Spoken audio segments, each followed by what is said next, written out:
ശിവരാത്രി നാളിൽ മഹാദേവനെ സ്തുതിച്ചുകൊണ്ടുള്ള ഭക്തിഗാനങ്ങളുടെ പ്രകാശനം നടന്നു. തിരുവനന്തപുരം കുടപ്പനക്കുന്ന് കുന്നത്ത് മഹാദേവ ക്ഷേത്രത്തിലായിരുന്നു പ്രകാശന ചടങ്ങ്.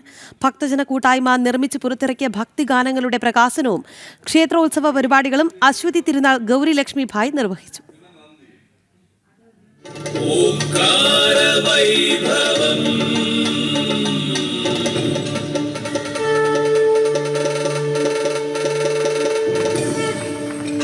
മഹാദേവനെ സ്തുതിച്ചുകൊണ്ടും എല്ലാം സമർപ്പിച്ചുകൊണ്ടുമുള്ള ഗാനങ്ങൾ.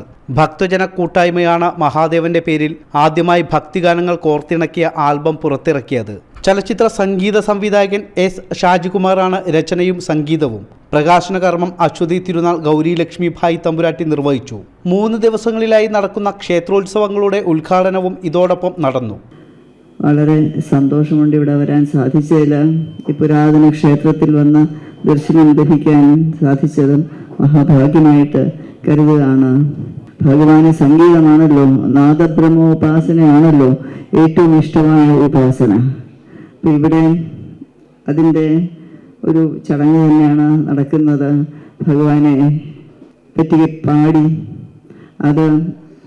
അതിന് രചിച്ച ഗാനരചന നടത്തി എല്ലാം നടത്തി അദ്ദേഹവും പാടാൻ അവിടെ സംഗീതം ആലപിച്ച മഹൽ വ്യക്തികളും അവരൊക്കെ പേര് കേട്ടവരാണല്ലോ, വളരെ പേര് കേട്ടവരാണ്.